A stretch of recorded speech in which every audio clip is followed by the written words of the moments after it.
Hello everyone, are you seated? Are you ready? The ceremony is about to begin. Well, I'm going to show you a very important game between Fabi and Wang Hao.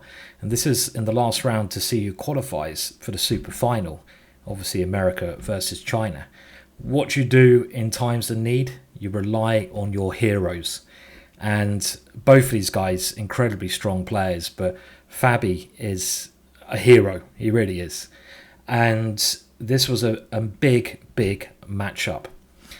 It started with Fabi having the advantage of the white pieces, playing e4.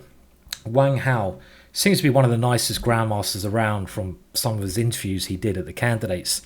Responds in quite a predictable fashion because he's been playing it a lot recently. He played it in the candidates, the Petrov opening. And this is really becoming the new Berlin now. Black is trying to equalize and keep a safe game with this solid opening. Knight takes e5, and now d6, and knight takes e4. And you can already see the very symmetrical nature of the position, and the move that both Magnus Carlsen and Fabi have played here is knight to c3. And I like this way of playing because you're trying to change the pawn structure, make it more dynamic. At the moment, there's no difference in the pawn structure. So Fabi's sort of going for this change to give himself better winning chances. The point being, after knight takes, we capture away from the center, which is not always the good thing to do, but here it is, because we can move our bishop out quickly, and we sometimes have pressure on the d file. Quick development for white, all theory this.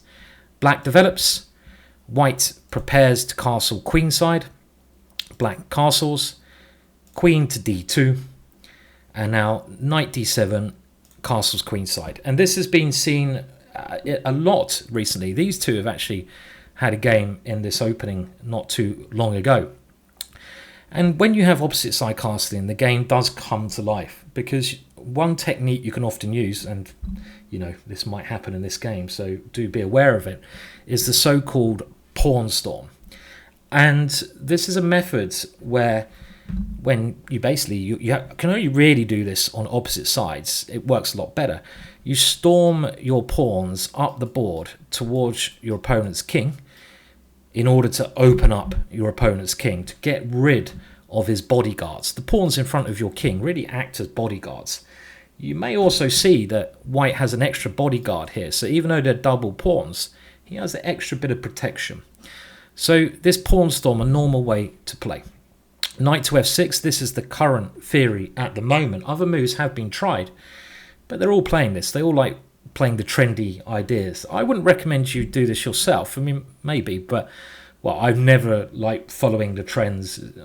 I like doing sidelines myself. I find them much more effective to dodge theory. And the other problem is, if you're following all the current trends, you literally have to spend most of your life just looking at chess games. What did they play? Oh, I better learn that one. What did they play? Occasionally we just want to have a nice meal, or go and have a nice glass of wine in the garden, don't we? It is hot at the moment, as you might see from my sweating. I'm going to have a nice glass of wine after this video. And now bishop d3, obviously a standard developing move. c5. Black's idea is to try to use the d pawn, and also the queen can now come over to the queen side. And here, rook on he1, centralizing on an open line. Bishop e6, a little bit of pressure there. And now bishop f4. And this is a side variation. It's an interesting move, and it clearly took Wang Hao by surprise. And half the battle at this level is getting the first surprising, getting your opponent out of a position he's really well prepared in. You want to surprise him. Surprise is, a very important part in any battle.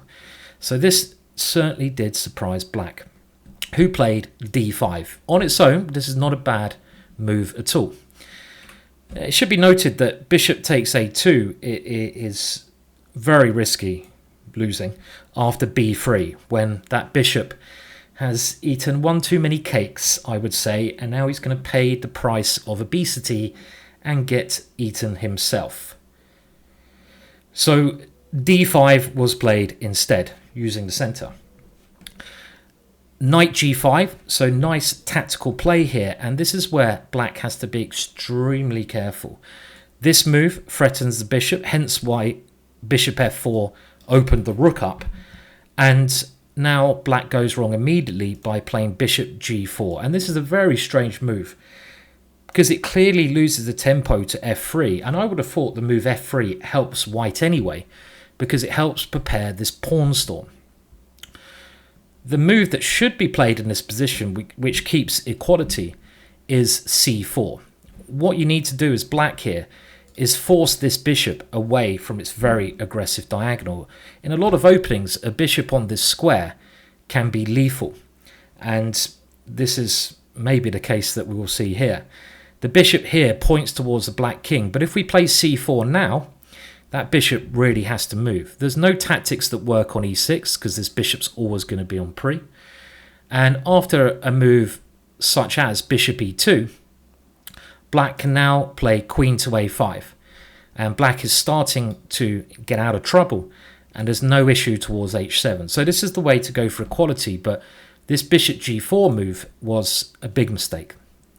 f3, and now the bishop comes back to d7. I don't personally understand this maneuvering, and in actual fact, it's very funny watching the webcams here. Maybe some of you saw it because they were both looking at this position, but they couldn't see each other. Wang Hao's certainly not a poker player when he plays chess, and he had clearly seen a winning idea here for Fabi. Can you see it? Can you improve on actually what Fabi played? He looked very depressed. Fabi was in proper concentration like this. Can you see it? Pause if you need to. Well, in actual fact, the tactic bishop takes h7 works, and this would have probably won the game immediately. The main point being, if you don't take that bishop, white has just grabbed the pawn. That's enough to win at this level. And if you do take it, white can simply recapture, and now queen takes d5. You're threatening to win the bishop here. If the bishop moves, we have the swingaroo, queen h5, which is a check, and releasing the rook and the queen. White is going to win black's queen. So it's very interesting. It would be very interesting to know why Fabiano didn't play this. I'm sure he saw some of that, but he didn't go for it. That would have really been painful. Instead, he played c4 himself. This is obviously a good move because it means his bishop can maintain on this very strong square. Black can no longer kick that bishop away.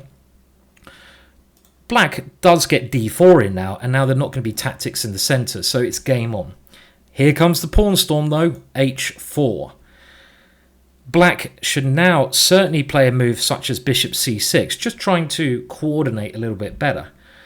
The move rook to e8 here is one of those moves you sort of play. Maybe he's relieved that Fabi didn't see this tactic. You kind of play this move a little bit lazily, I think, because it doesn't actually ever play a part in the game. And now g4, here they come.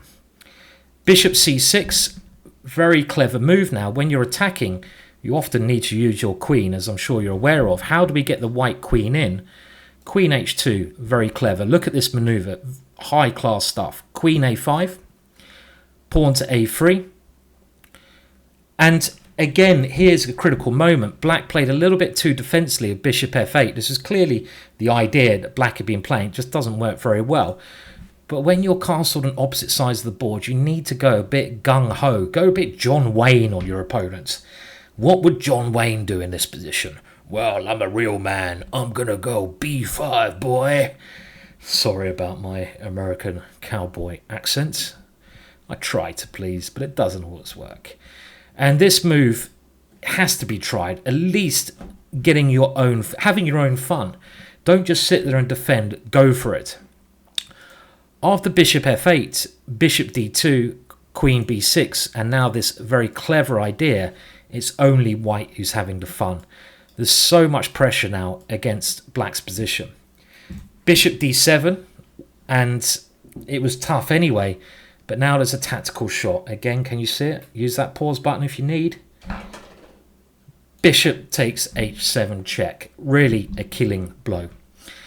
If this is taken, it's funny that in two important moments of the game, that move was really the deciding move.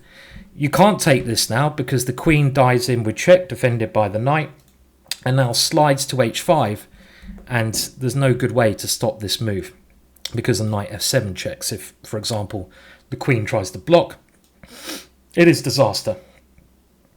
So after bishop h7, king h8, white simply moves the bishop back. Black has now lost one of his bodyguards, and the white pawns are storming the barricades there. He takes off that bishop, and now here creeps Harry, the dirty, nasty, evil h-pawn. He's actually a very nice guy normally, but he gets there slowly.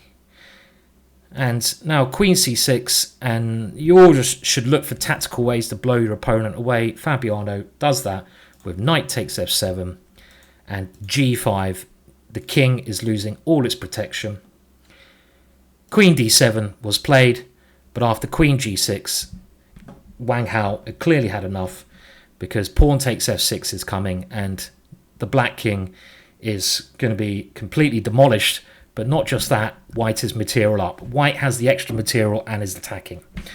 So a very important win there for the hero of the day, Fabiano Caruana. Unlucky Wang Hao, and an important win that should, at this time of speaking, see America through to the final, which is going to be brilliant to watch. Make sure you're watching that on Chess.com, and do subscribe to their YouTube channel, and please like this video.